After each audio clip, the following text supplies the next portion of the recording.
So, does anybody here know why Oktoberfests are traditionally served in September? It seems a little weird, a little I don't know, out of the box. Why did they call it Oktoberfest if they're serving it in September? Without having my Google machine going, I just thought it was always a celebration of the upcoming fall that they started early. I'd say probably because October, it probably gets really fucking cold in Germany. I don't know. Well, that's part of it. I love that our listeners are going to be like, you dumbasses, just Google it. There's something with King Ludwig and...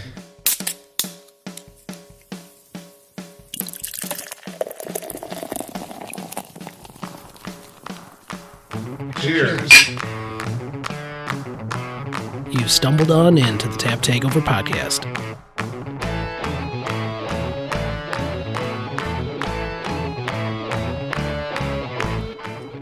Welcome back to the Tap Takeover podcast. We are in the Solid Non-Fill studio for another tasting episode. Today we're going to do an Oktoberfest tasting. We got 4 different beers. We got 2 local ones and 2 from larger breweries. Let's find out what an Oktoberfest beer really means. Jim, can you tell us? Today we call it Oktoberfest. The actual style is a Marzen style beer. German darker lager. It's technically copper in color. You know, it's got some toasty malt-driven flavors. It really comes from the Munich and Vienna malts. A little bit of bitterness from the German noble hops. It's become synonymous, though, with the Oktoberfest. By the way, happens in September. This is the beer that we're going to be drinking today. Okay. And what's first up, Jesus? Well, like I said, we're going to start with 2 local ones and 2 from larger breweries. And we're going to start first with Fermentorium's Oktoberfest. Probably came out a couple weeks ago. Andy, what are your thoughts on this one? Not too good. It's okay. It has the traditional Oktoberfest flavors in the beer, but to me, it's just kind of watered down. It's like a watered down quality to the beer. The flavors are shining through and popping like they should be. I got to agree with you, Andy. This is not a big, bold beer that I would expect from a local craft brewery. This is kind of more reminiscent of kind of a macro-produced Oktoberfest. It's lacking in quite a bit of areas. And that's why I wanted to go with 2 local and 2 larger ones, because I thought the interpretation of the smaller breweries would kind of add something a little bit to it. Because when you say Oktoberfest, the variations are not there. Any other beer style, Oktoberfest are kind of all taste the same, right? So I thought Fermentorium was going to do something special here. But you're right, it just tastes like your regular Oktoberfest. You would go to any beer garden and say, I want an Oktoberfest, and this is what it tastes like. I just don't think there's anything special about this one. Alex, what do you think? It's very true. You can go to certain beer styles like a New England style IPA, and they're going to be very different. You can go to a stout, and they're going to be very different. With an Oktoberfest, it's going to, I don't know, it's going to taste like fall leaves and just caramel and all that kind of stuff. The fact that the style has resulted in so few variations over the years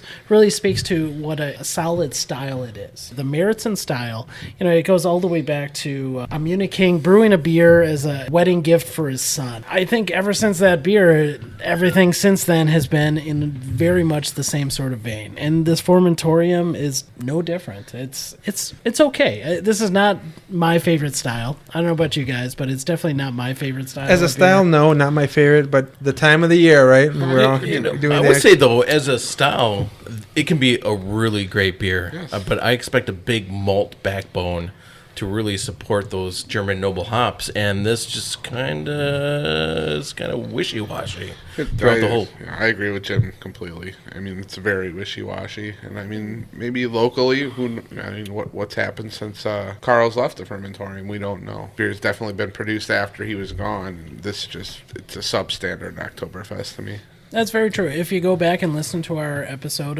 with Fermentorium, Carl was definitely a big part of that interview. He had a lot of thoughts on what beer should taste like and what they shouldn't.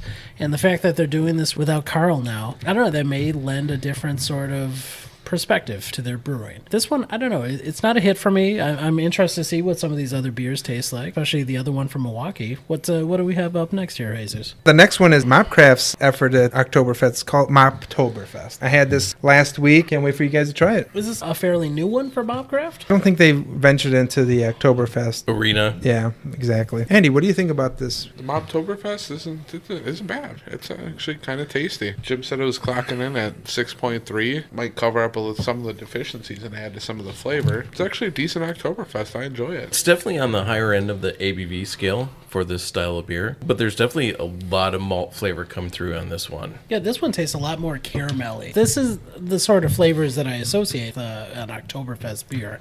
Those fun, fall flavors. Yeah, I could see enjoying a nice football game with this beer. I couldn't see that with the Fermentorium. I was just not a fan of that one.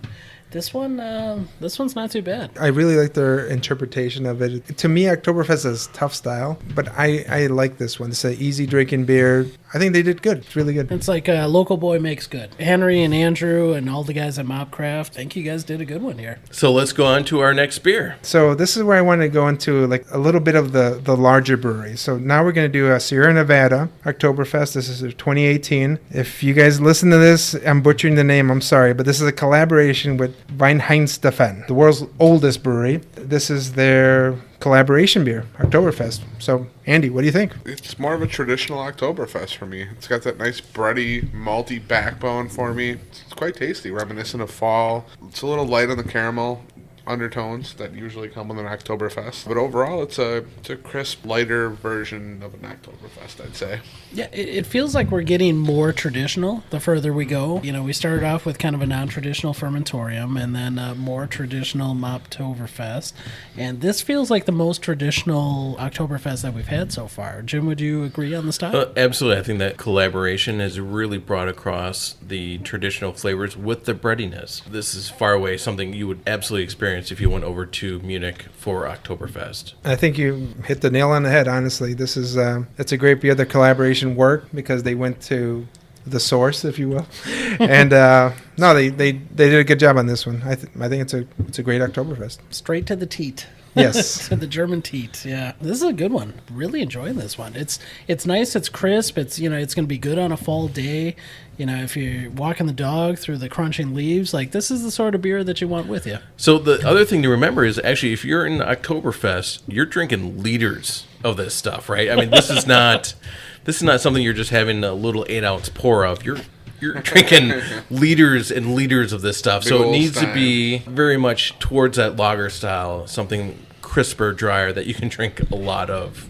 Yeah, and at 6% alcohol by volume, this is definitely a drinkable beer. That's a traditional thing with all of the Oktoberfest. It's a kind of a unifying concept. Is we're going to be drinking a lot of this because it's during a fest. It's a party beer.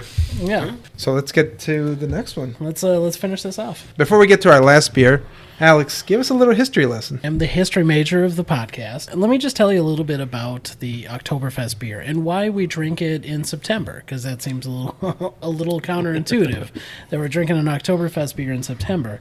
Part of it was utilitarian. In the 15th century, we didn't have refrigerators. The kegs needed to be clear out of the beer that was brewed the previous March. And that's why Marzen in German means March, and that's why we drink a March beer in September.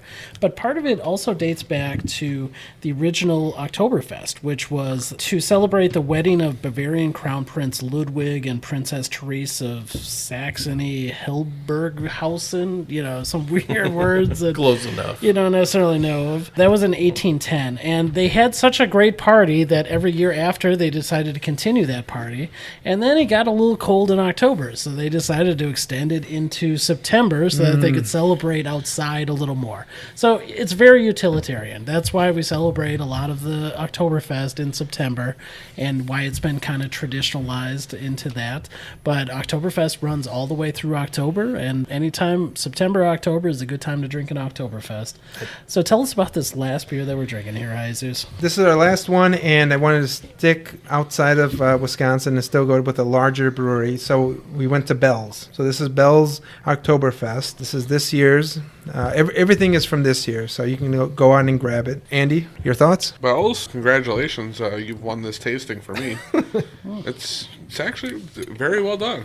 I enjoy it. I think, it's still got the right amount of brightiness qualities from the Sierra Nevada, but not as much of the brightiness on the malt backbone.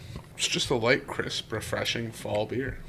It is very balanced across all the flavors. Bell's did a really great job, and I think they might challenge Nuclearis a little bit on their Steakhorn on this. Yeah, I would agree with you, Jim. The Staghorn is by far the best version of the Oktoberfest that I've ever had, but this one is getting right up there. This is by far the most traditional style that we've drunk tonight. I would dare say the best one. I was actually leaning toward that Sierra Nevada one, but something Jim said actually kind of got me thinking. You usually drink a liter of this, and this is a very easy drinking beer. Oh, I could drink. I would love, a few liters of this because this is so smooth and has all those characteristics that you think of Oktoberfest. I could just picture myself sitting at a beer garden, nice cool night, and just pounding these, man. It's awesome. It's still a lager. It needs to be a little bit dry, a little bit crisp in order to make it that much quenchable. I think Bell's nailed it.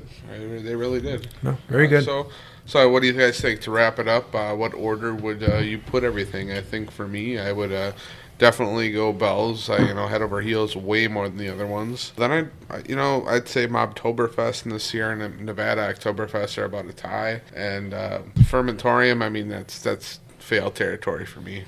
I love the Bell's one best, and the fact that it comes in at only 5.5%, very, very crushable. For me, I'm just going to move backwards through our episode. I'm going to go Bell's, then I'm going to go with that Sierra Nevada collaboration, then Mobtoberfest, and then Fermentorium is a fail for me too. I hate to say it, but that was a miss. Wasn't good. I'm going to agree with Alex here. It is absolutely the reverse of what we tasted here. So Bell's, Sierra Nevada, Mobtoberfest, and then that Fermentorium. I don't know what they were thinking. I think that's 4 for 4. Yeah, I think it's the same exact thing for me. I don't know if it's head over heels above the Mobcraft one and the Sierra Nevada, but I agree with Andy. It's like those two are pretty close. But yeah, Bell's is the best one, and yeah, Fermentorium it was disappointing because we've had so much good beer from them. Well, I think that's going to do it for us for now. If you have a chance, go check out all of these breweries and all of their beers. Even if they didn't knock this one out of the park, every brewery that we've talked to has been knocking some beer out of the park. It's a very fun time to be alive as craft beer drinkers. But for now, it looks like we're out of beer. So for me, for Alex, Jesus, Andy here, Jim. That's going to do it for us, and this has been another Salad Non-Fail production. No.